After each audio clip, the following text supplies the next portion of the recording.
काल दिल्लीवरून एक फोन आला मित्राचा. अं, त्यांनी मला फोन केला आणि आठवडाभर मी फार अस्वस्थ आहे म्हणे. डिस्टर्ब आहे. अधिकारी आहेत ते. ते म्हणाले एक आठवडाभर मी फार डिस्टर्ब आहे. तर म्हटलं काय झालं. तर म्हणे माझी अं, एका डिपार्टमेंट मधून दुसऱ्या डिपार्टमेंटला बदली झाली. ती बदली मी करून घेतली म्हणे. मला तिथं पाहिजे होतं म्हणून मी ती करून घेतली. म्हणजे रिक्वेस्ट ट्रान्सफर होती तशी मी बदलीचा अर्ज केला होता आणि ती मला मिळाली. अं, अधिकारी आहेत ते. आणि तसाच एक दुसरा दुसरा टेबल किंवा दुसरी जबाबदारी त्यांना मिळाली, पण ती चांगली होती असं त्यांचं, चांगली आहे असं त्यांचं मत आहे. तर ते म्हणाले मला ती पाहिजे तशी ती हे मिळाली. ती जागा मिळाली, पोस्ट मिळाली, तो टेबल मिळाला, ते काम मिळालं मला. आणि मी तिथं गेलो तर त्या जागेवर जे कोणी होतं त्यांनी त्याला ती जागा सोडायची नव्हती. आणि ऑफिस मधले लोक जे होते ते त्यांच्या मर्जीतले होते त्या व्यक्तीच्या. त्याला ती जागा सोडायची नव्हती, त्यामुळे त्यांनी काय केलं की ऑफिस मधल्या लोकांच्या, ऑफिसरच्या, बाकीच्या ऑफिसरच्या काय म्हणतात त्याच्यात त्यांच्या सपोर्टने त्यांनी काय केलं की ज्यांचे ह्या आपल्या मित्राला त्यांनी चार्ज दिला नाही त्या टेबल, त्या कामाचा चार्ज देणं म्हणजे त्या चाव्या जे त्यांच्याकडे द्यायला पाहिजे होत्या आणि ते काम जे त्यांच्याकडे सुपूर्द करायला पाहिजे होतं ते त्यांनी केलं नाही. आणि आठवडा झाला म्हणजे म्हणे मला रखडवून ठेवलं. मला कुठे तिथे काम करायला हे नाही, म्हणजे सुरुवात नाही करता आली. आणि त्यांनी काय मला फरक नाही पडत. माझा माझं पेमेंट चालू आहे, सगळं चालू आहे. परंतु मला असं जाणवलं, वाटलं की मी उगीच इथे बदली करून घेतली. कारण त्या लोकांनी, मी पण अधिकारी आहे म्हणे, आणि मला ते असं वागवतात का जणू मी एखादा साधा क्लार्क आहे किंवा शिपाई आहे. आणि ती व्यक्ती मला हे देत नाही, चार्ज देत नाही, म्हणजे चाव्या देत नाही. आणि त्याला त्या व्यक्तीला कोणी सांगत पण नाही ऑफिसमध्ये, कारण ते त्यांची मर्जीतले होते. आणि ह्यांच्या बाबत काहीतरी तिथे ऑफिसमध्ये काय म्हणतो आपण त्याला, वावड्या उठवल्या किंवा त्यांच्याबद्दल तिथं की हा माणूस असाच आहे, तसाच आहे वगैरे असं. आणि त्याच्यामुळं मी आणखीन अस्वस्थ झालो. म्हणे मला काम पण तिथे मला बसता पण येईना. मला ती चाव्या पण मिळाल्या, मला चार्ज नाही मिळाला. माझ्याबद्दल तिथं असं असं हे केलं, काही वावड्या उठवल्या. आणि मला झोप नाही म्हणे. दुसरी एक गोष्ट, त्यांना मी विचारलं, म्हटलं याचा एवढा का त्रास होतो. देतील तुम्हाला चाव्या, मिळतील तुम्हाला, टेबल मिळेल, तुमचा अधिकारच आहे तो. हा म्हणे ते सगळं ठीक आहे म्हणे, पण तरी पण मला झोप येईना. त्याचं दुसरं एक कारण म्हणे. आणि मी जिथं आधी होतो, ज्या टेबलला आधी होतो, त्यामुळे तुम्हाला एक उदाहरण देतो. मी तिथं राजा होतो म्हणे. अधिकारी होतो आणि मी तिथे राजासारखा होतो. आणि इथं आल्यानंतर मी एकदम असा अं, खालच्या थरातला आहे असं मला वाटायला लागलं. असं माझ्याशी ते लोक वागतात. आणि बाकी मला ते हे नाही का, पेमेंटवर फरक नाही का, तो टेबल मला मिळणारच आहे, कधीतरी मिळणारच आहे. परंतु मला असं असं फील होते का तिथून मी राजाच्या पदावरून खाली आलोय.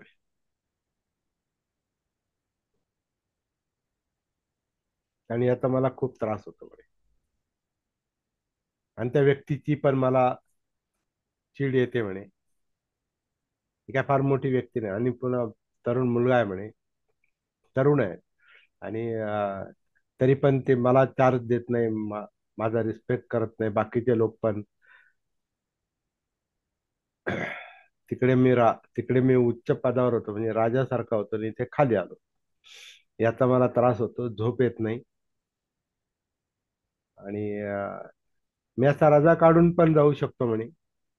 का मला काम मी महिनाभर नाही गेलो तरी काय फरक पडणार नाही, माझा पगार चालू राहील. परंतु मी परत रजा वगैरे काढून गेलो तर अजून काही माझ्याबद्दल हे करतील, मत खराब करतील. त्यामुळे मी तेही करत नाही. म्हणजे मी घरी राहू शकत नाही, आणि ऑफिसमध्ये नीट जाऊ शकत नाही. मी तिथे कामही करू शकत नाही. आणि मला असं वाटतं की मी आता कुठेच नाही. म्हणजे मी खालच्या पातळीवर थरावर आलो. तिकडे मी उच्च स्तरावर होतो, तिकडे राजा होतो, इथे खालच्या स्तरावर आलो. याचा मला त्रास होतो. आणि मला काय करावं समजत नाही. म्हणून त्यांनी एक 7-8 दिवसा एक 5-6 दिवसापूर्वी त्यांनी मेसेज पण टाकला होता. मी म्हटलं प्रत्यक्ष बोलू. नंतर फोन लावला त्यांना, फोन घेता आला नाही. हे टेन्शन मध्ये असतील. काल मात्र त्यांनी स्वतःहून फोन लावला, आणि मग सॉरी म्हटले, आणि मला ती परिस्थिती सगळी समजावून सांगितली. आता हे तुम्हाला का सांगतोय सगळं मी? परिस्थिती बदलली की मनस्थिती बदलते. कंडिशन बदलली, परिस्थिती बदलली की मनस्थिती बदलते. आणि परिस्थिती आपल्या हातात नसते, पण आपली मनस्थिती आपल्याला ताब्यात ठेवता येत नाही. आणि आपण ज्या पद्धतीने विचार करतो त्याचाच जास्त त्रास होतो.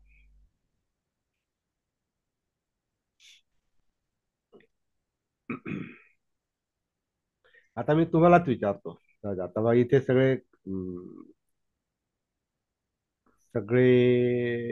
म्हणजे ऑफिसमध्ये काम करणारे लोक आहेत. अं, निरंजन धानके सर हे रिटायर्ड आहेत, शिक्षक आहेत. म्हणजे त्यांना संस्था किंवा ते त्यांचं ते कार्यालय, म्हणजे जे काय असेल ते शाळा, त्यांची व्यवस्थापन, त्याचा त्यांना अनुभव आहे. सुनील साळवे सर रिटायर्ड आहेत, आकाशवाणीचे अधिकारी आहेत. यशवंत दिवसे पण रिटायर्ड आहेत, इरिगेशन मधले. घोडके म्हणजे आता जे भंतेजी आहेत, ते पण रेल्वेतले रिटायर्ड सुपेरियर आहेत, ते इन्चार्ज होते ते. शेजवळकर पण सध्या रेल्वेमध्ये आहेत, आणि कुठली तरी जबाबदारी त्यांच्यावर आहे. विशाल कसबे हे पण आता अं, ज्याला ऑफिशियल काम म्हणतात, काहीतरी ऑफिशियल काम ते करतात. आणि नोकरी म्हणजे काय त्यांना माहिती आहे. फक्त आता मस्के जे आहेत, ते त्यांचं स्वतंत्र जीवन आहे. आणि ते कुठे जॉब नाही करत, पण त्यांना मी काय म्हणतो ते त्यांच्या लक्षात येईल. आणि मी स्वतः पण याच्यामध्ये, म्हणजे आता बँकेमध्ये म्हणा किंवा संस्थेमध्ये म्हणा, धार्मिक संस्थेमध्ये मी पण एक संपादकीय पदावर होतो, किंवा अकाउंट मी सांभाळलं. तुम्हाला एक प्रश्न आहे. या व्यक्तीची मी जी घटना तुम्हाला सांगितली, त्याला कशाचा त्रास होत असेल? त्याला ऍक्च्युअली तिथं काही त्रास नाही, फक्त त्याला ताब्यात तिथला चार्ज मिळत नाही. आणि त्यांच्या मनात असं आहे की मी तिकडे राजासारखा होतो, आणि इथं आल्यानंतर मला ते तसं नाही मिळत, तशी ट्रीटमेंट मला मिळत नाही. मी एकदम खाली खाली उतरल्यासारखा झालो. तर त्यांना कशाचा त्रास होता? त्यांची झोप उडाली, त्यांना टेन्शन आहे. कशाचा त्रास होत असेल? असं एक आपण याच्यावर थोडीशी चर्चा करू, आणि मग आपण तो त्रास, मी त्यांना सांगितल्यावर ते त्यांच्या लक्षात आलं, ते थोडा त्रास कमी व्हायला सुरुवात झाली. परंतु तुमचं काय मत आहे, त्यांना कशाचा त्रास होत असेल? बनतेजी बोला, तुमचा अनुभव पण असेल, नंतर मग एक एक करून बाकीचे पण बोलतील. आ, सर मी जो हा विषय होता ना, एक 5 मिनिटापूर्वी हा हा. माझ्याकडे उपासक आले होते. बरं त्यामुळे बरं. माझ्या कानातून हेडफोन पण काढला गेला होता आणि ओके मी ओके ओके. व्हिडिओ सुद्धा बंद केला होता. ओके विषय ओके. समजला नाही मला. बरं, मी तुम्हाला नंतर सांगेल, विषय सांगेल. ओके. आणि थोडक्यात विषय असा आहे की एका व्यक्तीची बदली झाली, बदली करून घेतली त्यांनी. रँक सेम आहे, ते हा. रँक सेम आहे, परंतु त्या बदली झाल्यानंतर दुसऱ्या व्यक्तीने त्याला चार्ज दिला नाही, म्हणजे चाव्या दिल्या ओके. नाही. कारण ती व्यक्ती ऑफिसमधल्या लोकांच्या, ऑफिसर लोक बाकीच्यांच्या मर्जीतली होती. त्यांच्या ओके. सपोर्ट त्यांनी त्यांना चार्ज दिला नाही, त्यामुळे हे तिथं म्हणजे लटकलेल्या परिस्थितीत आहे, आठवडा झाला परिस्थिती. मला चार्जही मिळत नाही, मला रिस्पेक्ट पण जो पूर्वी होता तो मला मिळत नाही. त्यांच्या भाषेत मी तिथं राजासारखा होतो, इथे एकदम मी खालच्या थरावर आल्यासारखा झालो. आणि इगो मला, हर्ट झाला सर. हा जिगो, हा इगो हर्ट झाला सर. हा, तर आता मला तेच म्हणायचे. आता मी त्यांना इगोच्या भाषेत नाही सांगितलं, कारण इगोला, कारण इगोला जर म्हटलं ना तुझं इगो आहे, म्हणजे त्या व्यक्तीला हा. जर म्हटलं का तुमचा इगो आहे, तर त्या व्यक्तीचा इगो आणखीन दुखावतो. त्यामुळे तसं मी, नाही, इगो दुखवतो. आणि एक व्यक्ती उच्च पदावर काम करत असताना पद त्याच सेम आहे, ठिकाणी, पद सेम आहे, हा, पण पद तिथं सेम त्यांना, आहे, हा परंतु पण तिथं तो ते जो मान राजा, सन्मान असतो, तो जो हा, सन्मान मिळत नाही. मिळत नाही. परंतु आता, त्या मला त्यांनी विचारलं की त्यांनी, त्यांची झोप उडाली, आठवडाभर त्यांची झोप उडाली, त्यांच्यावर तो परिणाम झालाय. आणि त्यांनी मला एकदा मेसेज टाकला, आणि काल फोनवर त्यांनी डिटेल मला सगळं सांगितलं. तो अशा दिल्लीची व्यक्ती होती ती. आणि ऐसे ऐसे में क्या करना चाहिए, मुझे बहुत तकलीफ हो रही है. तर मी त्यांच्याशी त्याच्यावर जे बोललो, तर त्यांचं टेन्शन थोडं कमी झालं. असं ते लगेच म्हणाले, म्हणे सोपं आहे म्हणे, फार सोपं आहे, आणि ते लक्षात येत नाही म्हणे लवकर. तर अशी एकूण परिस्थिती आहे. तर त्याच्याबद्दल आता, आता तुम्हाला मी सांगितलं, तुमचं काय मत आहे? हा इगो, आता इगो त्यांचा हर्ट झाला हे बरोबर आहे, पण मी त्यांना हे म्हणू शकत नाही तुम्ही इगोइस्टिक आहात म्हणून, कारण ते अजून इगो हर्ट होतो. आता त्यांना वेगळ्या भाषेत आपल्याला समजावून सांगायचं, ते मी सांगितलं त्यांना. तुमच्यावर अशी वेळ आली तर तुम्ही काय केलं असतं? उपेक्षा तो, भाव. हा हा उपेक्षा भाव. हा, तर कसा, काय काय काय केलं असतं म्हणजे? आ, साधारणतः त्याकडे दुर्लक्ष करायचे.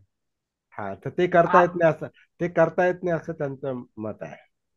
त्यांचं म्हणणं असं आहे की मला समजतंय सगळं म्हणे. त्यांना काय बोललो का, हा मला समजतंय सगळं, पण तरी मला त्रास होतो. आता समजतंय आणि त्रास होतो, हे कसं आहे, हे विसंगत आहे, दोन वेगळ्या गोष्टी आहेत. त्या समजतंय, मग त्रास कसा होतो? तर समोरची व्यक्ती एजड आहे की साधारण मध्यम वयाची आहे? म्हणजे ज्यांच्याकडून चार्ज घ्यायचा ती का? हा, नाही नाही, हे जे आहेत स्वतः, हे हे हे हे साधारण 50शीतले असतील.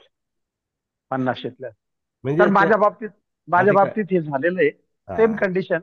हा सेम कंडिशन सर. हा हा मी या भागातून गेलेलो आहे. हा परंतु त्रास व्हायला लागला.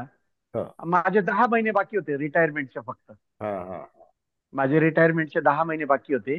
आणि माझ्याकडनं जो जो 28-29 वर्षाचा चार्ज काढून घेतला गेला. त्या हा ठिकाणी मी एक, खरंच माझी सुद्धा परिस्थिती अशी होती की मी हा. तिथे म्हणजे मेन मेन म्हणून होतो. आणि कुठली गोष्ट मला विचारलं सर, तर मी त्यातून बाहेर पडलो सर. मी विहार दिला होता आणि घरी थांबलो.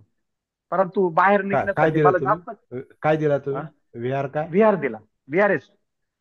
विहारच घेतला? अच्छा, हो, म्हणजे तुम्ही 10 महिने म्हणजे तुम्ही ते सोडून दिलं? सोडून दिला, तो विचारच सोडून सोडून दिला. दिल्यामुळे तर काय प्रश्नच नाही राहिला. चल, नको आता. हा, प्रश्नच नाही राहत. नाही, आता हे, एक आता हे पंधरा व्हीआरएस वीस नाही दिवस घेऊ, तकलीफ झाली. हे व्हीआरएस हं? पण घेऊ शकत नाहीत, आणि हे नाही सुट्टी नाही पण नाही, घेऊ शकत नाहीत. म्हणूनच त्या विचारलं. परिस्थितीतच आहेत ते, आणि त्याचा त्यांना हं. त्रास होतोय. बरं, हा. तर नाही नाही, मग त्यांना तो सोपा उपाय तो आहे सर, की त्यांनी अवॉइड करणं ही सर्वात सोपी गोष्ट आहे. करू शकत नाहीत, अवॉइड कर तर अवॉइड करणं ही कसं सोपी गोष्ट आहे. करायचं? हा, अवॉइड करता नाही, अवॉइड जर नाही करता आलं तर आपलं कामामध्ये लक्ष टाकणं, की आम्ही जे काम करतोय, कारण कसं असतं, सन्मान हा तुम्हाला सांगून कोणी देत नाही सर, तो मिळवावा लागतो. तुम्ही जो चार्ज देत नाहीयेत त्यांच्याकडून चार्ज काढण्याचा सोपा मार्ग हा आहे की त्यांच्यापेक्षा उत्तम रीतीने काम करणं. नाही पण चाव्याच नाही मिळत ना, कामाला सुरुवातच करता येत नाही. ते नंतरची गोष्ट आहे. ती गोष्ट त्यांना मी बोललो, पण सध्या सोडता येत नाही. सध्या हा त्रासातून त्यांना दोन त्रास आहेत. त्यांना ते तिकडं मी राजा होतो आणि इकडं खाली म्हणजे मला असं वागवतात जणू काही मी कुणीच नाही. आणि दुसरी गोष्ट, मला तो टेबलच मिळत नाही, ते कामच सुरू करता येत नाही मला. आणि माझ्या पगारावर काय परिणाम नाही किंवा काही नाही, मी बसू शकतो ऑफिसमध्ये पण मला ते जे पाहिजे ते मला करता येत नाही. आता इथं ते सोडूही शकत नाहीत, रजाही टाकू शकत नाही, घरी बसू शकत नाही, कामही करता येत नाही. आणि त्रास मात्र ऑफिसमध्ये सहन करतात, नुसतं तिथल्या परिस्थितीचा त्रास. आणि घरी गेल्यावर मला झोप येत नाही म्हणे, आणि माझ्या प्रकृतीवर परिणाम झाला. आता तुम्ही त्यांना काय सांगणार? ही चर्चा मी का करतो माहितीये का? आपल्याला आपल्याला याच्यातून बाहेर कसं पडता येईल ते शिकायचे आपल्याला. चित्तशुद्धीचा ठीक आहे. मुद्दा आहे ना आपला, सचित्त मा- परियोदपनं. नाही नाही, मला मी सर, माझं पण लक्षात आलं. हा, मी ज्यावेळेस केलं हा, त्यानंतर माझ्या लक्षात आलं या परिस्थितीला मी हाताळू शकलो असतो. हा. कारण हाताळणं हे आपल्या हातात होतं. ते म्हणाले आमच्या माझ्या हातात नाही. हे म्हणतात हा माझ्या, नाही आता नाही. मुद्दा मी कम्पॅरेटिव्ह बोलतोय हा. तुम्ही जे सांगताय हा, तुमचं पण ऐकून घेतो आपण, हा. म्हणजे सगळे ऐकतात. परंतु दुसऱ्या बाजूला मी लगेच यांची परिस्थिती सांग, हे म्हणतात मी परिस्थिती हाताळू शकत नाही. त्या व्यक्तीला उठ म्हणू शकत नाही, कारण वरचे अधिकारी तिच्या मर्जीतले आहेत, असं त्यांचं म्हणणं आहे. आणि तो चार्ज मला कधीतरी मिळेल, मला खात्री आहे. हक्कच आहे तो त्यांचा. पण मला तो त्रास होतोय जोपर्यंत ते सोडत नाही. शिवाय त्यांना जशी ट्रीटमेंट दिली जाते त्याचा त्यांना जास्त त्रास होतो आणखी. तिकडे वहां मैं राजा था, यहाँ एकदम नीचे आ गया, ये भी मुख्य तर तकलीफ तो है. हाँ, सर परिस्थिती काय असते, आम्हाला, आम्ही ज्या परिस्थितीत आहोत हाँ, त्या परिस्थितीत राहण्याची सवय असते. मला मी साधं एक सोपं उदाहरण सांगेन.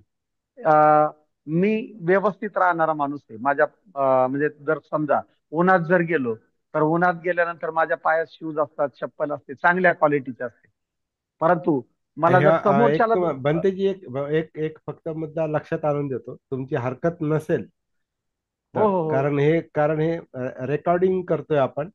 आणि ओके ओके आपण ओके. परिस्थितीवर कशी मात करू शकतो, आपण त्रासातून बाहेर कसं पडू शकतो, हे आपल्याला शोधायचंय. तर त्या आमच्यापेक्षा त्या आमच्या पद्धतीने. आमच्यापेक्षा खालचा माणूस बघायचा, त्याची परिस्थिती बघायची, तो आमच्यापेक्षा किती दुःखामध्ये आहे हे बघायचं, त्याच्यापेक्षा आपण कसे सुखी आहोत हे लक्ष द्यायचं, आणि आपल्याला त्या दुःखातून बाहेर निघण्याचा मार्ग बघायचा. बर, आता ती परिस्थिती इथं पण नाही. कारण ती ती व्यक्ती काय अशी फार तिला त्रास होतो आणि गरीब आहे आणि असं काही नाही. ती उलट ती त्या मर्जीतल्या अधिकाऱ्यांच्या मर्जीतली आहे. ती अरोगंट आहे, उद्धट आहे, जणू काय ती उद्धट आहे. आणि हम्म. ती त्या त्या याच्यातली पण नाही, म्हणजे तिचं वय पण तेवढं नाही म्हणे. ती एकदम अशी म्हणजे पोरकट आहे. पण तिला तिची पोस्ट मोठी आहे. म्हणजे आता डायरेक्ट भरती वगैरे जे असतात ना, तो प्रकार असेल काही. हो हो हो. डायरेक्ट भरती झाली असेल. आणि मला मला ती चाव्या देत नाही, मला ती चार्ज देत नाही. आणि ती फार हतबल आहे, दुर्बल आहे असं काय नाही, उलट ती उद्धट आहे आणि तिला वरच्या लोकांचा सपोर्ट आहे. मी काय करू मला सरळ कळत नाही. सरळ सरळ मानसिक त्रास आहे, दुसरं काहीच नाही. मग तो आहे त्याला, मग तो म्हणून तर फोन केला त्यांनी मला. मानसिक त्रास साधा नाही, त्यांना ते झोप झोप उडाली म्हणे माझी. आणि आपण काय करू शकत नाही ह्याचाही त्रास आहे परत. आपण पूर्वी कोण होतो, इथे काय अवस्था झाली आपली, नसती बदली करून रिक्वेस्ट, परत रिक्वेस्ट ट्रान्सफर, नसती बदली आणि ते करून घेतली, त्याचाही पश्चाताप होतोय, असं सगळ्या याच्यामध्ये ती व्यक्ती अडकली. आता त्याच्या जागी आपण आहोत अशी कल्पना करायची. आणि आपण तिथं काय केलं असतं, असा चर्चेचा विषय हा. हा विषय काय करतोय आपण आता, आपल्या प्रॅक्टिसच्या अनुषंगाने आपण विचार करतोय. जसं आता धम्मपालन गाथा, याच्यामध्ये काय, सचित्त परियोदपनं, स्वतःचं चित्त शुद्ध करणं. कारण हा इमोशनल त्रास आहे, हा भावनिक त्रास आहे. चित्त म्हणजे इमोशन, जसं मनोविज्ञान म्हणजे थिंकिंग प्रोसेस, विचार प्रक्रिया, आणि चित्त म्हणजे आपल्या भावना. दोन्हीचा केंद्रबिंदू मेंदूतच आहे. म्हणून ते हा मेंदूत त्रास आहे. झोप म्हणजे काय? नुसते विचार चालू आहेत. भावनांचा त्रास आहे. तुम्ही म्हणताय तसा तो स्टेटसचा, इगोचा पण त्रास आहे. पण मला ते दिसतंय सगळं, पण मला ते कळतंय सगळं, पण बाहेर पडता येत नाही, असं त्यांचं म्हणणं आहे. आपण काय सांगणार? समोरचा व्यक्ती त्यांना त्यांची चूक दाखवण्याचा प्रयत्न करतो आहे की तुम्ही इथं येऊन चूक केली, ते त्यांची नाही, जागा सेफ करण्यासाठी. तो काही बोलत नाही. तो एक काहीच एक- बोलत नाही त्याला, आणि त्याच्या हातात काहीच नाही. ते वरच्या अधिकाऱ्यांनी त्याच्याकडून मला चार्ज द्यायला पाहिजे. ते वरच्या ते अधिकारी देत नाही. त्याच्या मर्जीतले आहेत. त्यामुळं तो चार्जही देत नाही. आणि त्याचं काम चालू आहे. नाही, तो तो म्हणजे असा म्हणजे हे आहे, म्हणजे न्यूट्रल राहायला. तो चार्जही देत नाही, आणि जणू काय ती खिल्ली उडवल्यासारखं यांना वाटतं. ते म्हणे ते पोरग आहे, आणि मी मोठा मोठा माणूस आहे मी, आणि मी तिकडे अधिकार उपभोगलेला माणूस आहे. माझा पण इथं अधिकार आहे. पण ते साधा मग आता नवीन आलेला माणूस मला चार्ज देत नाही. आणि माझ्याविषयी बाकी काही तिथं हे पण केलंय म्हणे, वावड्या पण उठवल्या वगैरे वगैरे. असं असं ते एकूण परिस्थिती आहे. त्यांच्या मनाला होणाऱ्या त्रासातून आपण त्यांना मोकळं कसं करू शकतो, असा आपला चर्चेचा विषय आहे. किंवा आपण त्या जागी आहोत तर काय केलं असतं. आता तुमचं म्हणणं आहे की त्याच्याकडे पहा, दुसऱ्या माणसाकडे पहा, किंवा आणखीन काय हम्म. पहा, बाहेर पहा. हा.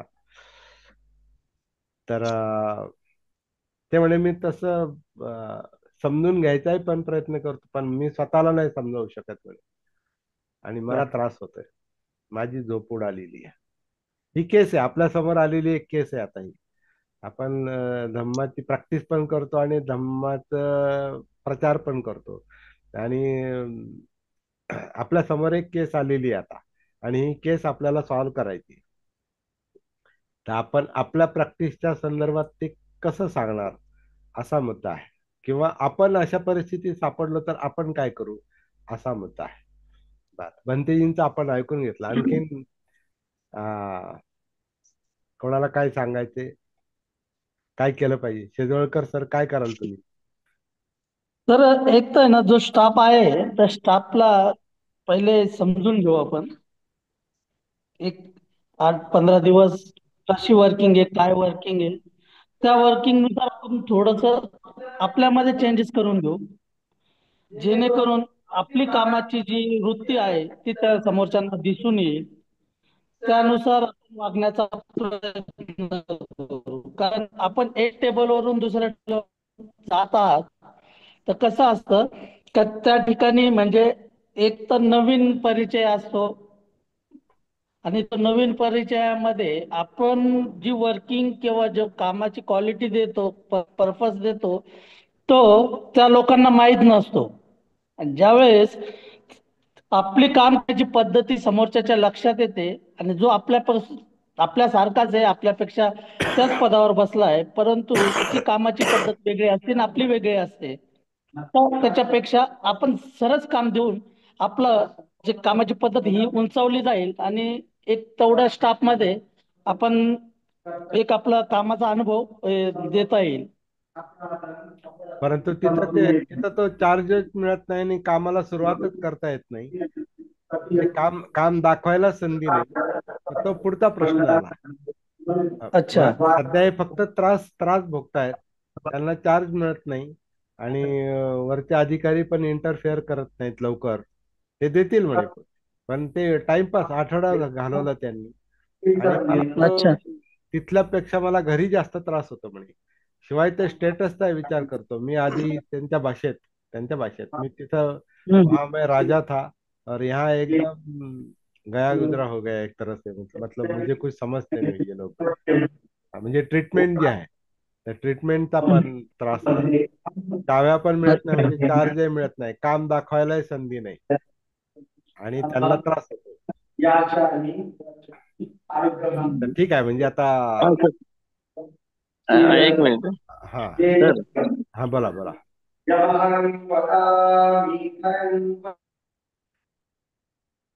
हा बोला. बोला सर, सुनील साळवे सर. हा सर. या परिस्थितीतून मी सुद्धा गेलेलो आहे.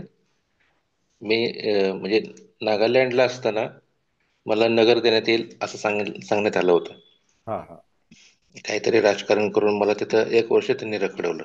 हा हा पण मी या गोष्टीचा वैयक्तिकरित्या विचार न करता कायदेशीर विचार केला, की नियमात जर आहे डिफिकल्ट स्टेशनला राहिल्यानंतर तुम्हाला तुमचं चॉईस स्टेशन देण्यात येतं, आणि मी त्यापासून का वंचित राहू. ॲक्च्युली नगरला येऊन मला फार मोठं सुख मिळणार होतं अशातला भाग नाही. जसं बाबासाहेब म्हणायचे की बुवा तळ्यातलं पाणी पिऊन आम्ही काय अमर नाही होणार, तो आमचा हक्क आहे, आम्ही त्या तळ्यातलं पाणी पिणारच. तसं मला नगरला कुठल्या हातीत यायचं होतं. आणि मी ते कायदेशीर त्या गोष्टीचा वैयक्तिक त्रास झाला, पण मी वैयक्तिक घेण्यापेक्षा कायदे काय केलेले आहेत याचा जास्त विचार केला. हे जे कोण गृहस्थ आहे तुम्ही म्हणता ते दिल्लीचे, ते यांनी अगदी हायर ऑथॉरिटी, त्याच्यापेक्षा पण हायर ऑथॉरिटी अशी हे मालिका आहेच ना वरची, हम्म. तिथपर्यंत संपर्क साधून त्यांनी आपलं काम करून घ्यावं असं मला वाटतं. ही तर ते गोष्ट ते हायर लोकच याला याला सपोर्ट करतात असं त्यांचं मत आहे. नाही असलं तरी एक ऑफिस आहे, दुसरं ऑफिस आहे, आणखीन आणखी दुसऱ्या त्याच्याही वर ऑफिस असतं. हा, सगळं काही सारखं नसतं. यांनी हा, ज्या गोष्टीचं इथून सूत्र घालतात अगदी तिथे जाऊन अप्रोच होणं. हा, आपल्या नगरमध्ये सुद्धा काहीतरी एक मॅटर झालं होतं की एकाच वेळेला 2 महापौर आले होते. हा. एक रेग्युलर होतं आणि एक नवीन काहीतरी निवडून आलेलं आहे. ते निवडून आलेल्या त्या महापौरला काही आपण स्टेबल आपण तुम्ही. आपण आपण म्हणजे अशा घटना घेणार नाही, कारण रेकॉर्डिंग चालू आहे त्यामुळे. बरं. नाही हा. नाही, पण त्या व्यक्तीने काहीतरी बाहेर तंबू वगैरे टाकून ऑफिस थाटलं होतं असं काहीतरी मॅटर झालं होतं. Okay okay okay. हा हा तर मला एवढंच म्हणायचं की हे वैयक्तिक न घेता याचा कायदेशीर विचार करावा जास्त करून. कारण आपण काय करतो, कुठली पण गोष्ट पर्सनली अंगावर घेतो, की हे असं झालं, मला असं देत नाही, मला चार्ज देत नाही. याच्यापेक्षा ऑफिशियल कारवाई काय करता येईल ह्या गोष्टीचा पहिला विचार करावा. हम्म. तर हे थोडस त्यांच्या म्हणण्यानुसार ते थोडं एक हटवादीपणा, याच्यामध्ये कास्ट फॅक्टर पण असू शकतो, माझं मत आहे. आहे तो असणार आहे, तो असणार याच्यामध्ये आहे. कास्ट फॅक्टर पण असू शकतो. आणि ह्यांना ते वरच्या वर म्हणजे आधीच्या ऑफिसमध्ये आधीच्या टेबलवरची जी त्यांची पोझिशन होती, ते तिथं ते म्हणतात मी तिथं राजा होतो, आणि इथं आल्यानंतर मी एकदम हे झालं. तर ही जे एकदम डिग्रेडेशन झालेलं आहे, म्हणजे खाली मानसिक लेवलवर मानसिक लेवलवर, तर त्याचा एक त्यांना जास्त त्रास होतो. त्रास होता. जसं आता बंदीजींनी त्याला इगोचा मुद्दा सांगितला. इगो, ते बरोबर आहे, पण मला त्यांना हे नाही सांगता आलं तुम्ही इगोइस्टिक आहात, असं असं आपण सांगून त्यांचा इगो अजून दुखावला जाऊ शकतो. आपल्याला ते नाही. आपल्याला ह्याच्यातून असं आहे की परिस्थिती बदलणारच आहे ती. चार्ज कधीतरी मिळणारच आहे. वरचे अधिकारी आपल्या बाजूने बोलत नाहीत. ते उद्या परिस्थिती ते बदलू शकते. ते त्यांना ते टेबल त्यांना द्यावाच लागेल. त्यांच्याबद्दल तिथं जे काही आहे वावड्या उठवल्यात, ते लोकांनी उठवल्यात त्या. आणि ह्यांना घरी जाऊन जास्त त्रास होते, झोप येत नाही, त्यांच्या प्रकृतीवर परिणाम झाला. अशाच्यात ते तिथं म्हणजे ऑब्जेक्टिव्हली म्हणजे ऑफिसमध्ये काही करू शकत नाही, आणि स्वतःलाही सांभाळू शकत हं, नाही. अशी हं. परिस्थिती आलेली आहे. त्यांनी थोडासा संयम ठेवावा. आणि कसा? म्हणजे की म्हणजे काय कराल? काय मी करायला असं पाहिजे? मी असा एक विचार करतो, म्हणजे मी खूप दिवसापासून आज जे काय आहे ते उद्या नसणार. बरोबर. जे काय चांगलं असलं ते पण नसणार आहे, वाईट असलं ते तर नसणारच नसणार. हो. तर त्यांनी थोडे दिवस संयमाने काम घेऊन ऑब्झर्व करून पाहावं थोडस. हम्म. ते म्हणतात मी तसं समजून घ्यायचा पण प्रयत्न करतो, पण ते काही वेळ ते जमतं, आणि घरी आल्यावर माझी झोप उडते. मला त्रास होतो त्याचा. बरं, इथेच मुद्दा येऊन थांबतो. हा त्रास हा त्रास परिस्थितीशी निगडीत कमी आहे, हा स्वतःशी निगडीत जास्त आहे. हा, किंवा दोन्हीचं मिश्रण सुद्धा आहे ते एक आहे, ते प्रकारचं. परिस्थिती एक कारण आहे. परंतु परिणाम जो आहे तो हं, आपल्यावर आहे. कारण आणि परिणाम, हं. ऑब्जेक्टिव्ह आणि सब्जेक्टिव्ह असे जे दोन भाग असतात, तर आपल्याला त्रास ऑब्जेक्टचा नाही, सब्जेक्टचा आहे. आपल्याला जो त्रास होतो तो तो आपल्या दृष्टीने प्रॉब्लेम असतो. बाहेर लोक कसे आहेत, काय चार्ज देत नाही, ते वरचे अधिकारी कसे आहेत आणि काय वावड्या उठल, ते तो बाहेरचा प्रश्न आहे. आपल्याला का त्रास होतो? ते आपण पर्सनलाइज करतो, स्वतःवर घेतो ती गोष्ट. हा, मग आता त्याच्यातून कसं बाहेर पडायचं? झोप उडते, प्रकृतीवर परिणाम झाला, हे प्रश्नचिन्ह आहे. अनुभवातून आपण बरेच लोक गेलो. आता बनतेंनी तर ते ते म्हणे मी राजीनामा दिला, मी विहारच घेतली, म्हणजे परिस्थिती सोडून दिली. आणि जाऊ दे, आता काय आपले 5 10 8 10 महिने राहिले.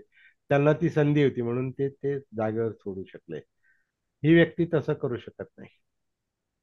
ओके, एक तर म्हणजे ते त्यांची एवढं. रिक्वेस्ट हा, रिक्वेस्ट ट्रान्सफर आहे, पहिली गोष्ट ही त्यांची रिक्वेस्ट ट्रान्सफर आहे. हा, त्यांना ते वाटलं की तिथे गेल्यावर मी हं. बाकीचा काय फरक नाही पडणार, परंतु त्यांना ते सोयीस्कर टेबल असेल किंवा काय असेल, तो एक वेगळा हे आहे. परंतु ते ज्या अपेक्षेने आले, ती अपेक्षा त्यांची तिथे पूर्ण होईल, तोही मुद्दा आहे. ओके, प्रश्नचिन्हच आहे. आपण थांबतो म्हणजे प्रश्नचिन्ह. आता अशा याच्यात काय कर, माझा त्रास मी कसा कमी करणार? परिस्थिती मी बदलू शकत नाही. ऑफिसर लोकांना मी सांगू शकत नाही, त्या व्यक्तीला तिथून हाताला धरून उठू शकत नाही, चाव्या हिसकावून घेऊ शकत नाही. माझं काही नुकसान नाही हे मला मान्य आहे, म्हणजे माझं पेमेंट चालू आहे, सगळं आहे. दुसरी गोष्ट, सायकोलॉजिकल त्रास म्हणजे मी तिकडे मोठा होतो, इथं मी छोटा झालो. त्याच्याकडे कसं पाहायचं, असा आपला हा मुद्दा आहे. आणि आपण त्या त्रासातून कसं, प्रत्येक जण याच्यातून जातोच. म्हणजे हे चर्चा का करतोय आपण, कोणत्या ना कोणत्या पातळीवर हे होतच आहे. आता काही ऑफिसमध्ये होते, हे घरात पण होतं. घरात घरात पण मान मराठा राखला जात नाही. पती पत्नीमध्ये पण वाद होतात. तो स्वतःला मोठा समजतो, मला कमी समजतो, किंवा नवरा म्हणतो ती स्वतःला काय समजते, मला कमी समजतं. ते घरातही चाललेलं आहे. बोला धानके सर, बोला, अनुभव सांगा काही. तुम्ही काय, आपण तर काय केलं? हा, असं व्यवस्थापनाच्या याच्यामध्ये मला फारशी काही संधी मिळाली नाही. अच्छा, ओके ओके. म्हणजे जे काही प्रमोशन असतात हा त्या हा फील्डमध्ये हा हा किंवा शाळा म्हणून ज्याला आपण, हा हा तर कसं असतं की हे युनिट आमचं जे फार म्हणजे छोटं असतं. हा आणि आता ज्या संस्थेमध्ये मी कामाला होतोय, हम्म, आता 3 4 शाळा त्या ठिकाणी हा अजून आहेत. हा त्याच्यामध्ये काही फारशी वाढ झाली नाही. हा हा. पण एक ड्युटीज म्हणून मला कधी त्रास झाला असं वाटत नाही नाही त्या झालं. ठिकाणी. ओके ओके, म्हणजे त्यामुळे कारण तुमचा तो. माझं जे हा, अध्यापनाचं काम होतंय ओके ओके. हे एक रस्ता ज्याला म्हणे, हा हा म्हणजे स्पेसिफिक असं त्याच रस्त्याने म्हणजे एक अध्यापन करणं हाच माझ्या दृष्टीने महत्वाचा. ओके, म्हणजे तुम्हाला आणि तसा अशा प्रकारचा याचा त्रास झाला नाही नाही नाही तुम्हाला? नाही नाही कारण प्रमोशनच्या संदर्भात असं काही म्हणजे संधीच मिळाली नाही हा, ऍक्च्युअली. ओके. आणि आमच्याकडे कसं असतं प्रमोशनच्या संदर्भात रोस्टर पद्धत म्हणजे त्याचं ते लागू असतं रोस्टर. हम्म, म्हणजे बिंदू काहीतरी त्याला म्हटलं जातं, बिंदू नामावली असं काहीतरी आहे ते. हो, अं,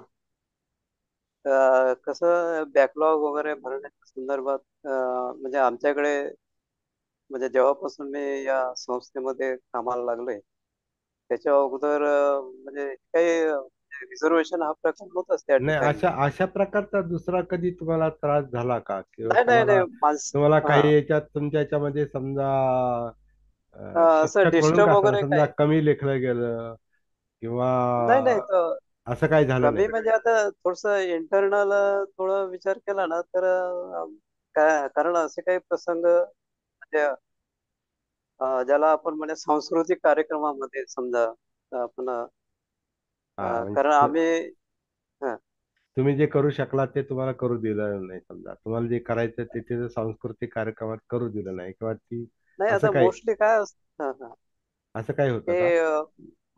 मुळातच काय आहे की आपण बाबासाहेबांच्या विचाराचे असल्यामुळे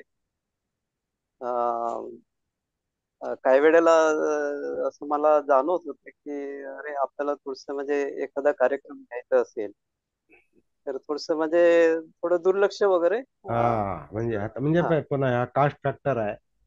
हा हा हे तोच कास्ट विषय तोच कास्ट येतोय. फॅक्टरचा पण मुद्दा हा इथे महत्वाचा आहे आता इथे, म्हणजे कारण कारण हा आम्ही हा 1990 आणि 91 म्हणजे फुल्यांची मला वाटते फार फार पर्सनल पर्सनल हे कारण रेकॉर्डिंग चालू आहे, त्यामुळे ते हा पर्सनल मी थांबतो सांगण्यापेक्षा तेच जिथं थांबतो. आपल्याला त्रास होतो तिथं आपण हा त्याच्यातून अलिप्त कसे राहू शकतो.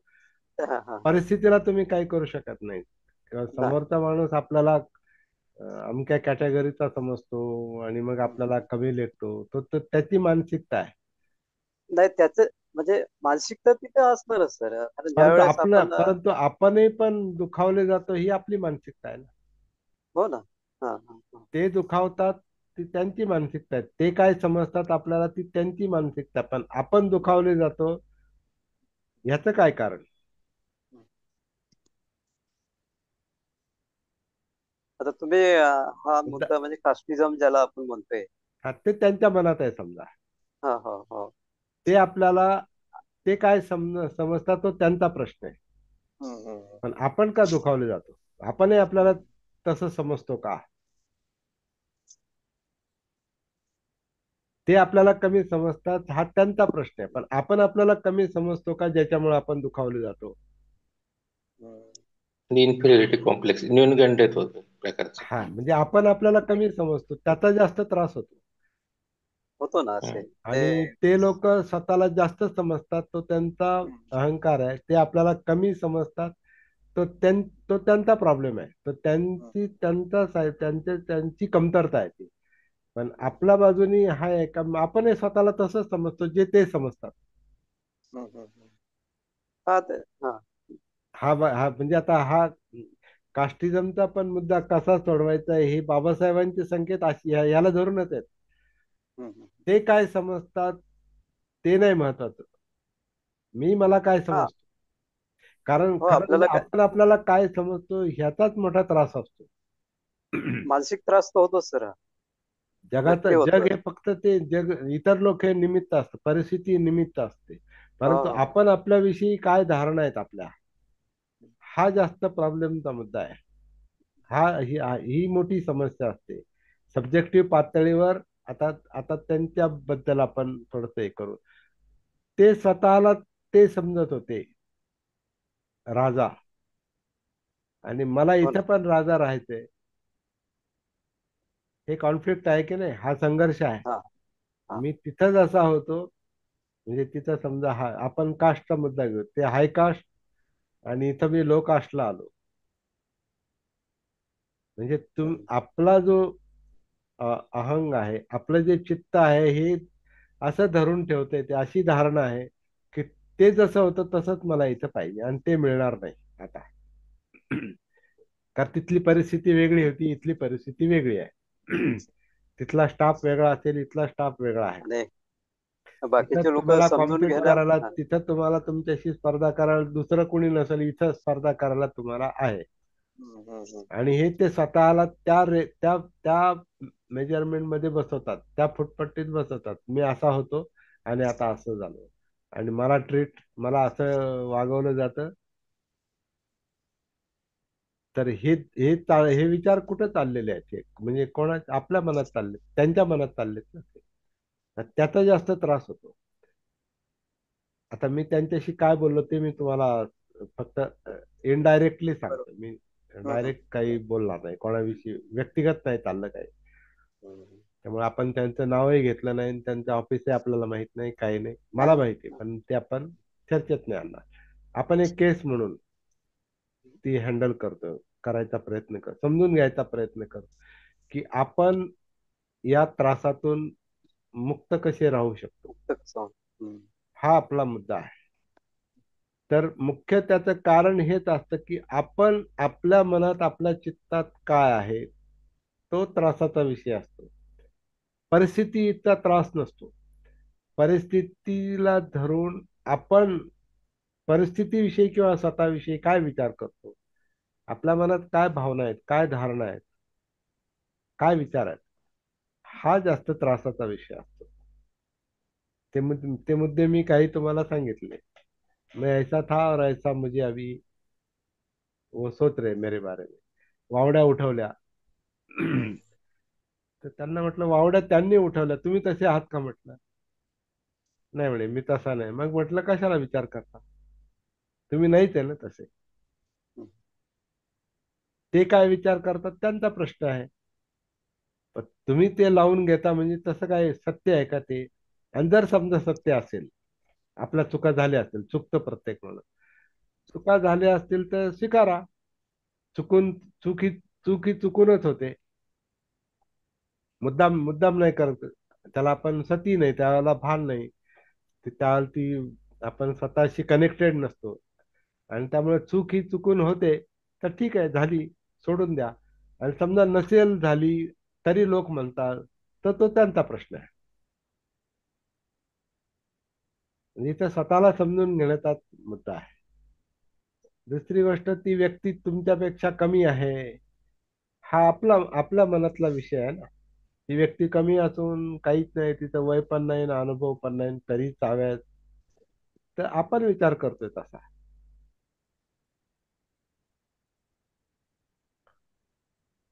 तिथं तिला सपोर्ट आहे वरच्या लोकांचा, आणि त्यामुळे ते तिला सांगत नाही. तिथली परिस्थिती आहे तुम्ही तिला जर काही करू शकत नाही, ते वेट अँड सी. तुम्हाला तर ते मिळणारच आहे, पण वेट अँड सी, पण थांबता येत नाही.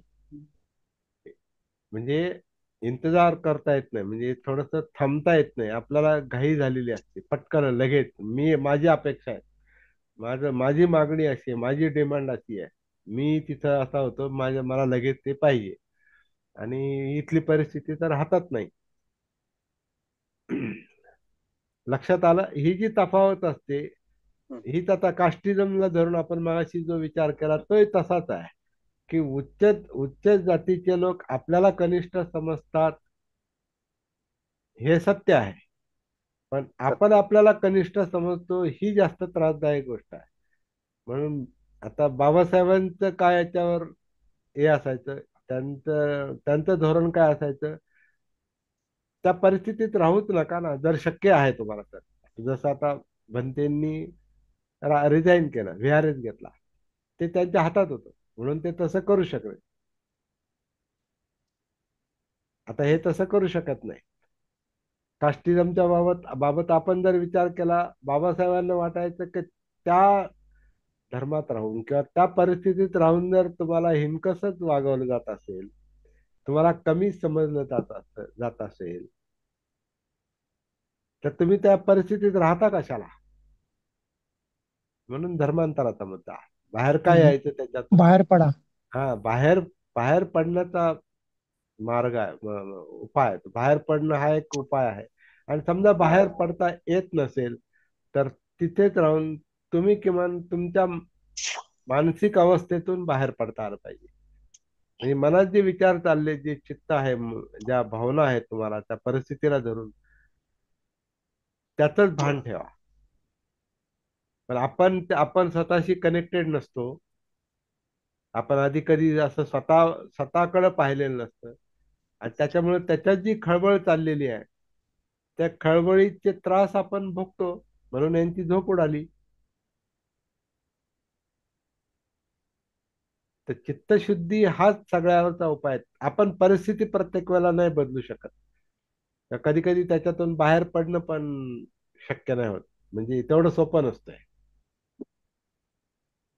तेवढं सोपं नसतंय ते बाहेर पडणं. त्याला खूप मोठं, म्हणजे कसं आहे, त्याला धाडस पण असावं लागतं. आणि आपल्या पुढे दुसरा पर्याय पण असावा लागतो तसा. तसा आता बाबासाहेबांच्या समोर पर्याय होता. बरं, याच्यात विचार करणारे एकटे बाबासाहेबच होते. आणि समोर लाखो करोडो लोकांचा विषय होता. त्यांचा एक निर्णय चुकला असता तर आपल्या सगळ्यांच्या जीवनावर त्याचा परिणाम झाला असता. समजा फक्त आता त्यांचा बदला घेण्याचा आणि त्यांच्या दृष्टीने विचार करत राहिले असते ते आणि त्यांचा आपल्याला बदलाच घ्यायचा आहे, तर त्यांनी आपल्याला बुद्ध धम्माचा मार्ग नसता दाखवला बाबासाहेब. अशा अशा अशा ठिकाणी नेलं असतं की आपण त्यांच्याशी फक्त लढत राहिलो असतो.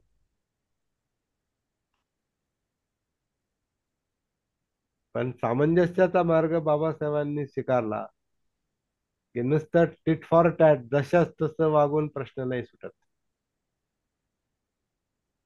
खरा प्रश्न सुटतो हा स्वतःला सांभाळून.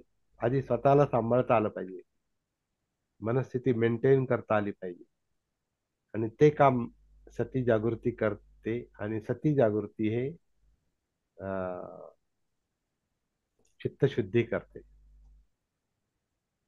कारण चित्त हा प्रॉब्लेम आहे. चित्ता त्या भावनांनुसारच विचार चाललेले असतात आणि झोप उडते. मेन प्रॉब्लेम आपलं चित्त आहे, मन आहे. आणि परिस्थिती बदलता येत असेल तर आपण बदलू शकतो, पण नसेल बदलता येत तर किमान स्वतःला तरी सांभाळता आलं पाहिजे.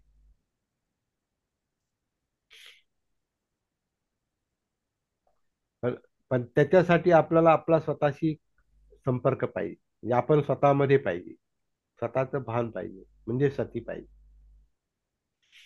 तर हा एक बुद्धांनी शोधलेला मार्ग आहे की परिस्थिती प्रत्येक वेळेला आपण कंडिशन परिस्थिती माणसं बदलू शकत नाही, आपण ती परिस्थिती बदलू शकत नाही किंवा त्याच्यातून बाहेर पण पटकन पडू शकत नाही, पण स्वतःला सांभाळू शकतो. जसं आता समजा आपण कोरोनाचा नेहमी उदाहरण घेतो. कोरोना कोरोनाच्या परिस्थितीमध्ये जग सापडलं, आपणही सापडलो, तिथून बाहेर पण पडता येत नाही. त्याच्यावर खूप उपचार पण नव्हते. म्हणजे तुम्ही अँटीबायोटिक पण घेऊ शकत नाही किंवा बाकीचं पण काही करू शकत नाही.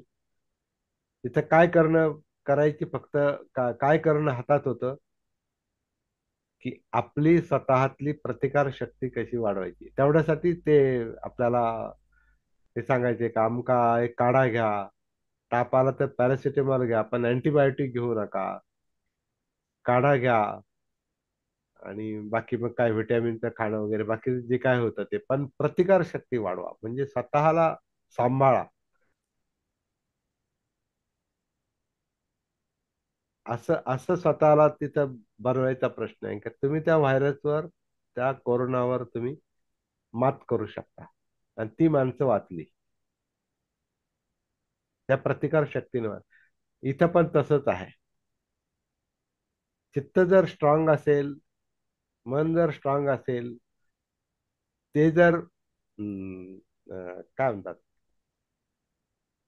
त्याची चित्तशुद्धी जर ते चित्ताची शुद्धी जर आपल्याला करता येत असेल, म्हणजे त्याच्याशी आपलं चित्तानुसती असेल, आपण आपल्या स्वतःच्या संपर्कात आहोत, तर आपल्याला त्याच्यात होणाऱ्या परिणामातून आपल्याला बाहेर पडता येतं. ते स्वतः चित्तच करतं. जागृत चित्त, जागृत मन हे स्वतः त्रासातून बाहेर यायचा प्रयत्न करतं. फक्त ते जागृत पाहिजे. हा बुद्धांचा शोध आहे. म्हणून ते सचित्त परियोज जपानं. सचित चित्तापर्यंत कसं पोहोचायचं, तर कायेमध्ये उतरा. कशाच्या आधारे उतरायचं ते आपण पाहिलेलं आहे. कायेमध्ये उतरा म्हणजे स्वतःच्या संपर्कात या. आणि संपर्कात येण्यासाठी काया जी आवाहन करते, अपान करते, त्याच्या निमित्तानं आपण कायेमध्ये उतरतो, कायेच्या संपर्कात येतो, जाणीवा. मग ते चित्त, याला त्रास होतो मुख्यतः. आणि त्याच्यानुसार जे विचार चाललेले असतात ते, आणि इंद्रिय आता ह्यांचे समजा ऑफिस मधली परिस्थिती आहे तर ते डोळे पाहतात, कान ऐकतात, बदनामी ऐकतात. डोळे पाहतात, मला ते टेबल मिळत नाही, मला हे नाही ते नाही, त्याच्यानुसार डोक्यात विचार चालले, तेच विचार घेऊन ते घरी असतात. आणि एकदा आपण झोपी गेलो का मग ते अनकॉन्शियस माइंड म्हणजे सती नसलेलं मन ते आणखीन त्याला काही त्याला गुंता निर्माण करतं, जास्तच गुंता निर्माण करतं आणि त्याच्यामध्ये मग ती सगळी झोपमोड होते, काय बीपी वाढते, प्रकृतीवर त्रास होतो.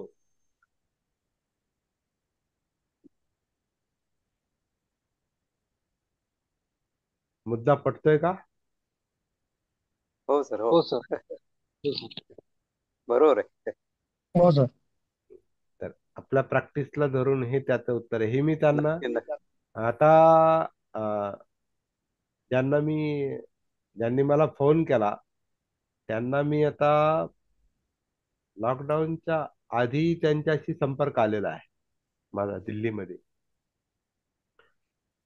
म्हणजे त्याला 5-7 वर्ष झाले. त्याच्यानंतर ते एक दोन सत्र तिथं मी घेतली दिल्लीमध्ये, त्यावेळेला ते आले होते. त्यांना विषयाचं महत्व पण होतं, महत्व वाटत होतं, त्याच वेळेला ते बोलून दाखवलं त्यांनी. पण ते विषयाच्या संपर्कात नव्हते, म्हणजे प्रॅक्टिस करत नव्हते, म्हणजे स्वतःच्या संपर्कात नव्हते. तर मग मी त्यांना म्हटलं की जेव्हा आपल्याला आजार होतो तिथून आपण व्यायामाला सुरुवात नाही करत,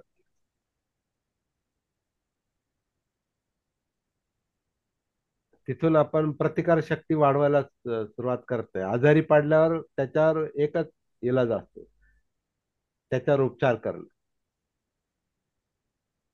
तिथून तुम्ही आता मी आधी व्यायाम केला असता आणि चांगलं प्रकृती व्यवस्थित ठेवली असती आणि व्हिटॅमिन युक्त खाल्लं असतं तर तिथून आपण सुरुवात नाही करत, विचार करू शकत विचाराला. कारण आता आजारी आहोत, आता काहीतरी बिघडलंय, बिघडल्यावर काय करावं लागतं, त्याच्यावर तात्पुरता उपचार करावा लागतो. हा, तर त्यांना मी म्हटलो आपण इतके वर्ष झाले याच्यावर आपण विचार करतोय, तुम्ही 1 2 3 सत्राला पण बसलेला आहात दिल्लीमध्ये, त्यावेळेला तुम्हाला ते पटलेलं पण होतं, त्यावेळच्या परिस्थितीतून तुम्ही बाहेर पण पडला होता, परंतु तुमचं लक्ष प्रॅक्टिसवर नाही राहिलं म्हटलं. तुम्ही डिस्कनेक्ट, स्वतःपासून डिस्कनेक्ट झालात म्हटलं. आणि आता जेव्हा त्रास होतो तेव्हा मग आता तुम्ही म्हणता की आता काय करू. म्हटलं आता काय, वेट अँड सी, पहा म्हटलं, त्यावेळेला मिळायच्या तेव्हा मिळतील, जेव्हा तुम्हाला तो टेबल मिळायचा तेव्हा मिळेल. आणि दुसरी एक गोष्ट म्हटलं, तुम्ही आपण तिकडे राजा होतो आणि इकडेही आता ते तसं नाही, तर तसा का विचार करायचा, मी तसाच असलो पाहिजे, तसंच नाही राहू शकत कोणी.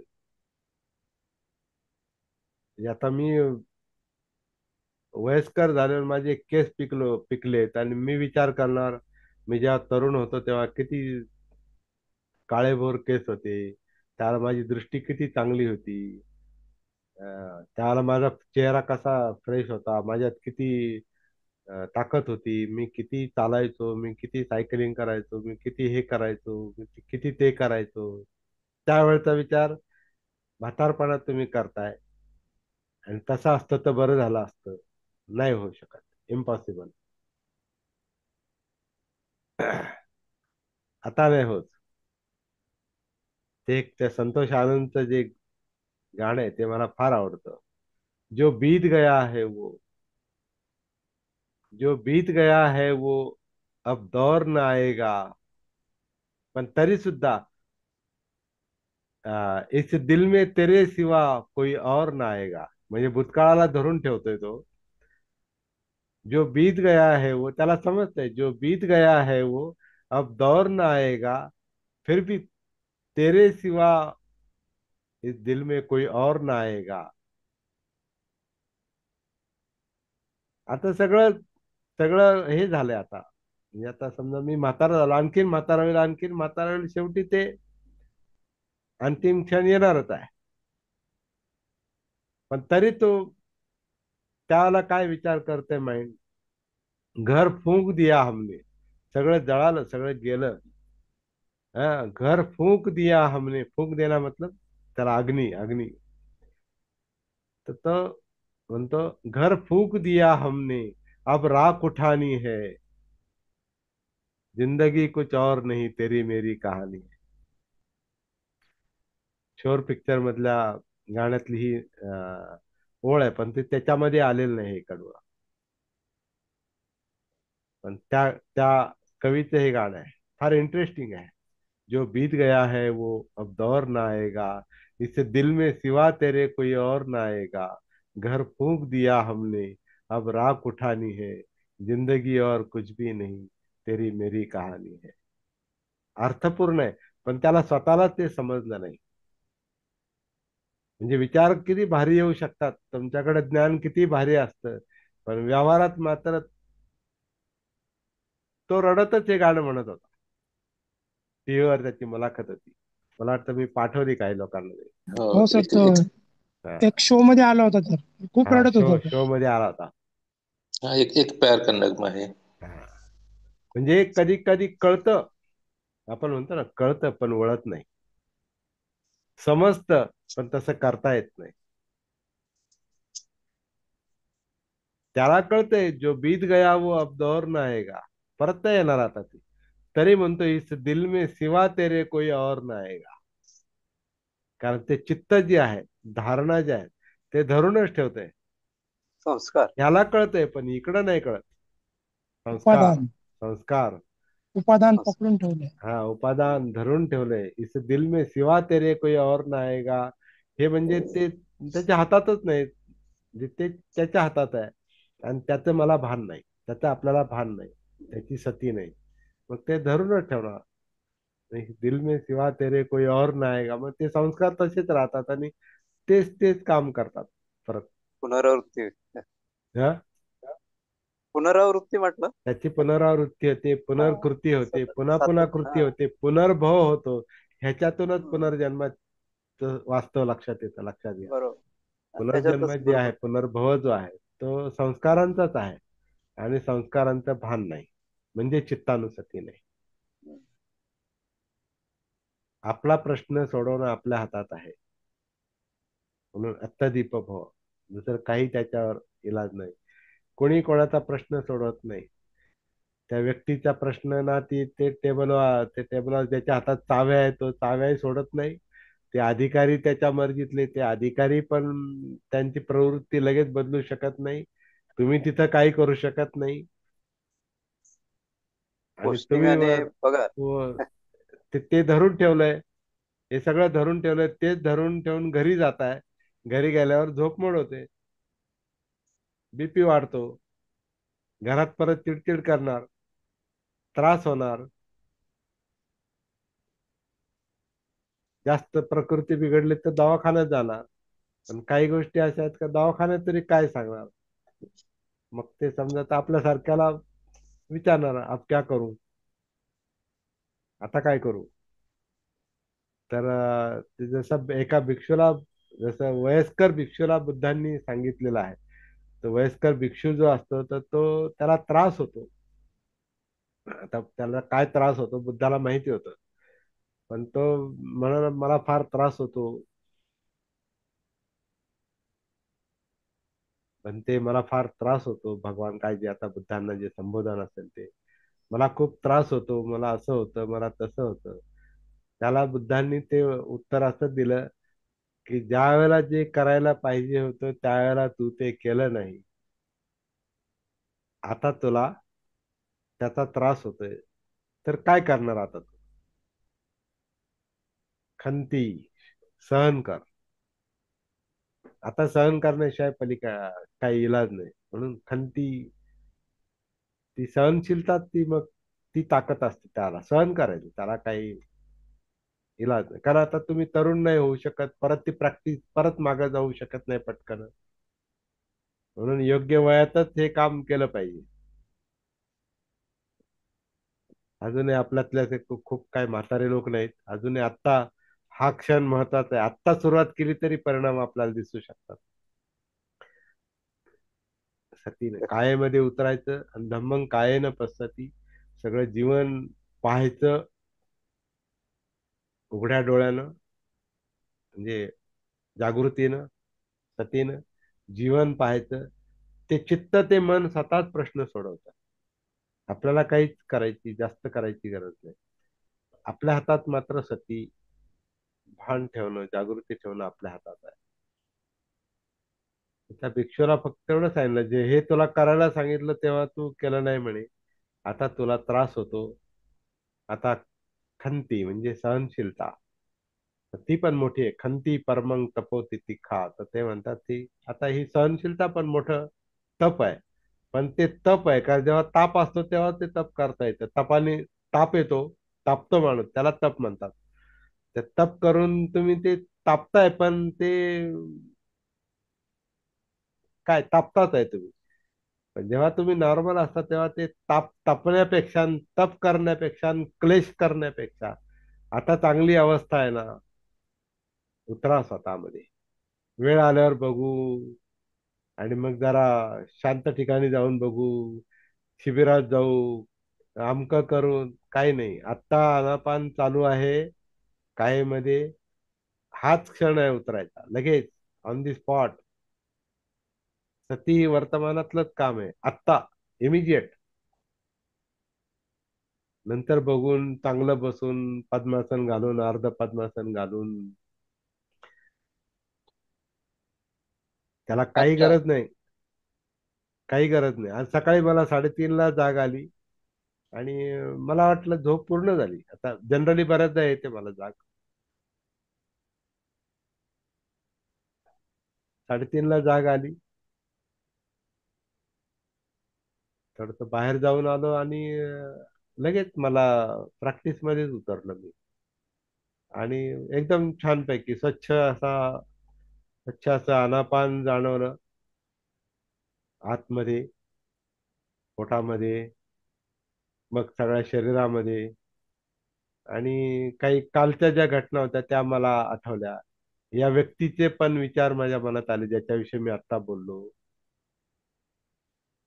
आणि हे सगळं मी ऑब्जेक्टिव्हली पाहतो, ते माझ्या मनात चाललं असं नाही. ते संस्कार, ते जे काही चाललेलं आहे ते त्रयस्थ असं पाहणं आरशासारखं. आणि असं आहे माइंड, असं आहे.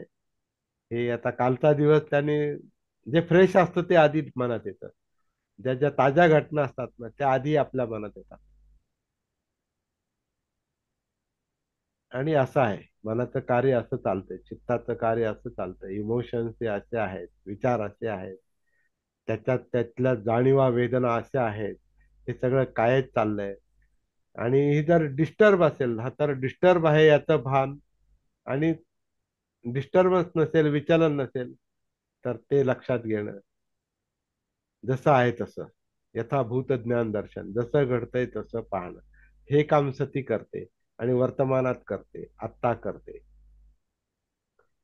तर ती घटना सांगण्याचा मुख्य उद्देश हा होता, की असं असं काम करणं शक्य आहे, आणि ते आपण करायला पाहिजे. करणं. तर नक्की आहे.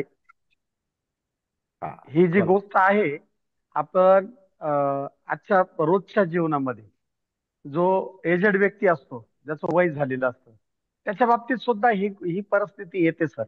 कारण ज्या घरामध्ये त्याचा शब्द प्रमाण असतो, ज्या घरामध्ये त्याचा शब्द प्रमाण असतो, त्याला तो सर्वजण ऐकतात.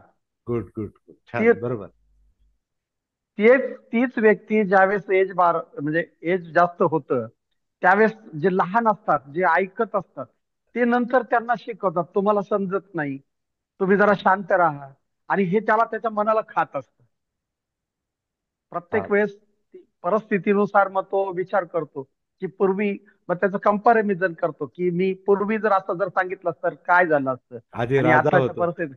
आधी राजा होतो, आता काय परिस्थिती झाली, परत हा, तेच. बरोबर बरोबर. परत परत तेच.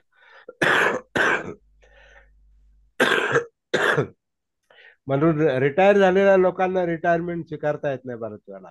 पाहतो आपण, जे लोक निवृत्त होतात, तर ते सगळंच बदलतं ना. त्या ऑफिसमध्ये जाणं बसणं, ती पोझिशन, ती खुर्ची, ते तुमचे अधिकार, साहेब साहेब करणार लोक, आणि घरचे पण लोक म्हणणार आमचे साहेब असे, आमचे साहेब तसे, त्यांना एवढा अधिकार आहे, अशी अशी पोझिशन आहे. आणि जेव्हा साहेब रिटायर होतात मग घरी आल्यावर ते सगळंच बदलतं दुसऱ्या दिवसापासून लगेच. म्हणून काही लोक रिटायरमेंटच्या वेळेला रडतात. तर रडण्याचं एक कारण हे असतं, आता जो अब बीत गया सब और दौर न आएगा, आता परत येणार नाही ह्याचा त्रास होतो. पण तरी पण तो म्हणतो इस दिल में सिवा तेरे कोई और ना आएगा. तेच आठवतोय परत.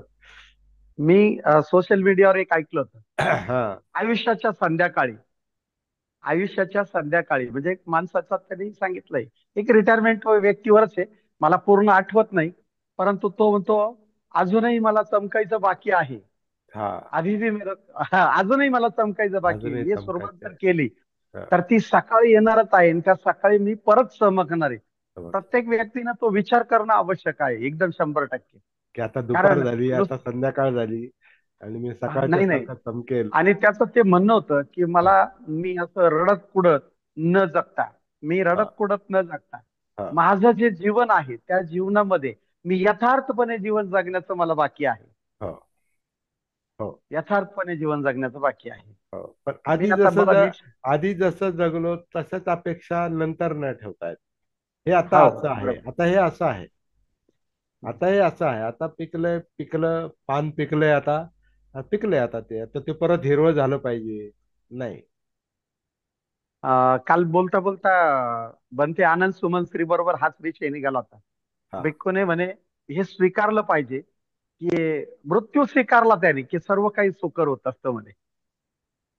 कोणी भिक्खूंनी त्यांनी भिक्खूचं उदाहरण दिलं की मृत्यू स्वीकारला पाहिजे. ते बनते बोधीपालच्या बाबतीत झालं आणि त्यांनी स्वीकारत नाही म्हणे, त्यांनी स्वीकारलं की आपाप सगळं सरळ होतं म्हणे. म्हणून ते म्हणतात ना, की ज्याला मृत्यू समजतो त्याला जीवन समजतं. बिलकुल. ज्याला मरण माहितीये, मरण कळतं, त्याला जीवन समजतं. सत्य म्हणजे सत्य, का हे सत्य हे असंच आहे. हा क्रम असाच आहे. हा हे क्रम होणारच आहे, असाच आहे. हा क्रम उलटा कधी फिरत नाही. होणारच आहे. म्हणून मग काही माणसं पुनर्जन्माच्या त्या लफड्यात अडकतात जास्त. नंतर पाहू, नंतर मिळेल परत. मिळेल की नाही हा. माहिती नाही, किंवा ते काय होतं ते माहिती नाही. ते होतंय असेल, होतं ते, परंतु ते चित्तावर अवलंबून आहे. तुम्ही आत्ता या वर्तमानात या जीवनात तुम्ही कसं चित्त प्राप्त करता, कसं चित्त पर्योदपन करता, चित्त शुद्धी करता, त्याच्यावर ते पुढचं अस्तित्व अवलंबून आहे. आणि बुद्धांचं म्हणणं जसं त्यांनी स्वतःच एक केलं 35व्या वर्षी, की आता करायचं काय बाकी नाही, आता संपली धावपळ, संपली, जन्म संपला म्हणे. बुद्धाला आता दुःख नाही, तथागतांना दुःख नाही, आता संपला. दुःखाचं कारणच संपलं. चित्त चित्त पर्योदपन झालं असतं, ते चित्त शुद्धी झाली, तृष्णा संपल्या, जन्म संपला, जन्म संपला, दुःख संपलं. तुमचे ते शब्द परत लागवता, सचिद परियोदपन. सती संप्रजन्य. दुसरं काही एकच काम आहे, एक कलमी कार्यक्रम आहे हा. 1 पॉइंट प्रोग्राम. 1 5. राईट. बाकी सगळे उपद्व्याप आहेत, किंवा त्या त्या ते एक प्राप्त करण्यासाठी अनेक गोष्टी धुंडाळाव्या लागतात. आता आपले प्रयत्न जे आहेत, नाही का, हे वाचा, ते वाचा, ह्या सूत्राचा आधार घ्या, ते करा, ती गाथा पहा, हे पहा, ते पहा, हे सगळं धुंडाळत, किंवा आता ती आपण घटना पाहिली, त्या व्यक्तीचं आपण पाहिले, तर ते आपण हे सगळं का धुंडाळावं लागतं सगळं? ते एक ते एक शोधण्यासाठी, ती जागृती शोधण्यासाठी, ती सती शोधण्यासाठी. आणि ती बाहेर नाही, ती इथंच आहे. आतमध्ये. सगळ्यात जवळची गोष्ट आहे. आपण आपलं माइंड, आपलं चित्त, आणि ही कायान कायाच्या आतलं हे आनापान सगळ्यात जवळच आहे ना. कुठं जायचीच गरज नाही, कुठंच जायची गरज नाही. नो व्हेअर टू गो असं ते म्हणतात. Nowhere to go, nothing to do. कुठंच जायचं नाही आणि काहीच करायचं नाही बाहेर. सगळं इथंच आहे. हम्म.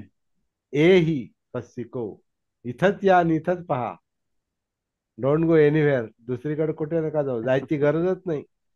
काही शिबिर नाही आणि काही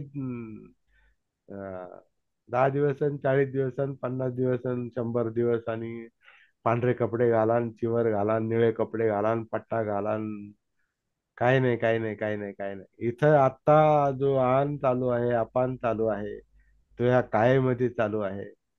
इथंच उतरा, जाणीवा पहा, वेदना पहा, फिलिंग पहा, काय फील होतं त्याच्यात, ते चित्तात काय चाललंय उलाढाल, हे पाहिजे न ते नको न असं पाहिजे न तसं नको न, वहां मैं राजा था और यहाँ ये हो गया.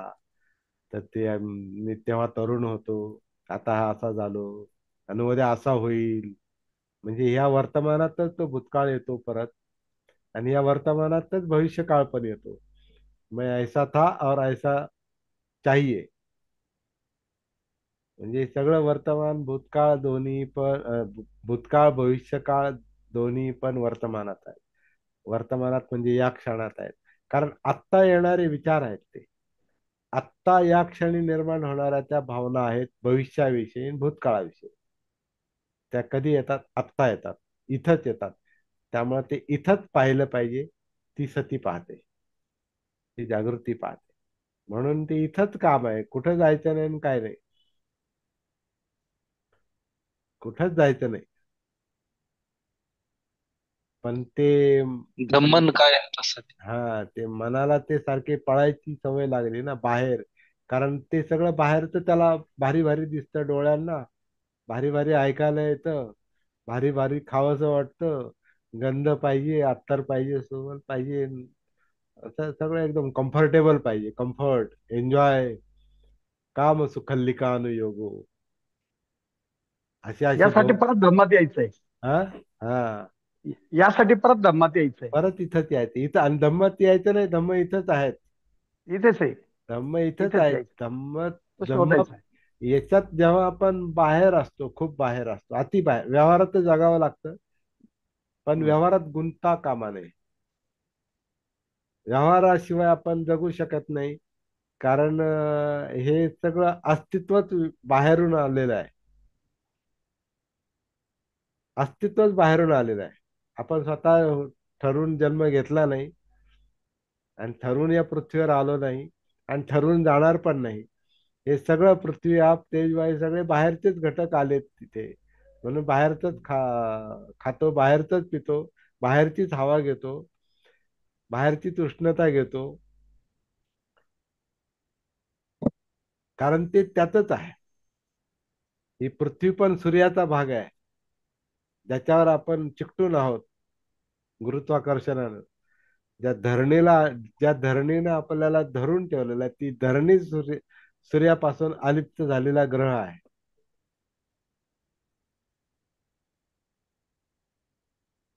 करेक्ट. त्यामुळे इथे आपला अहंकार आपोआप गळून पडतो, आत्मभाव गळून पडतो. आणि हा अनात्मबोध, हेच मुक्तीचं हे आहे. मला तरी तेच सूत्र दिसतंय. म्हणून मी मला परत एकदा तुमचा त्रिकोण आठवला सर. हा, हा, त्रिकोण आठवला परत त्रिकोण, परत हा, एकदा. हा, त्रिकोण आठवला. आपण इथेच आहोत आणि इथेच इथेच राहणार आहोत. इथे जा, आणि ते आपण नाही परत. हम्म. इंटरेस्टिंग आहे. म्हणजे आनंददायक आहे त्या गोष्टी, परंतु त्याला चुकीच्या पद्धतीने विचार केल्यामुळे, कारण ते फक्त दुःख दिसतंय, मुक्ती नाही दिसत.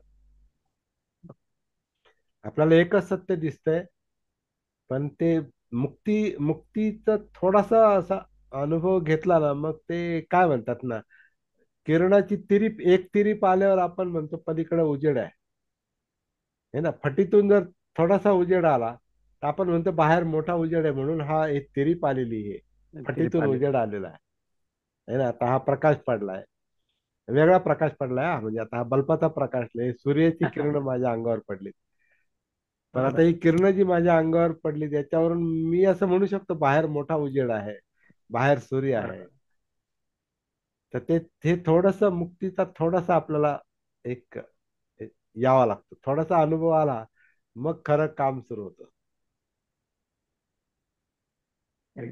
पण तो थोडासा अनुभव, तो पण काय म्हणजे व्यवस्थित त्याला परत त्याच्यावर थोडं पुनरावलोकन करण्याची गरज आहे. जसं आता ते दिल्लीचे मित्र आहेत, त्यांना माहिती आहे लॉकडाऊनच्या आधीपासून ते सत्रात आहेत. पण त्यांना दिसलेला प्रकाश ते विसरून गेले, कारण अविद्या मोठी असते, अजागृत अवस्था मोठी आहे, आतला अंधार मोठा आहे, अंधार कोठडी मोठी आहे, आणि त्याच्यामुळे तो प्रकाश विसरला जातो आणि आपण परत गाफील होतो, सती जाते आपली.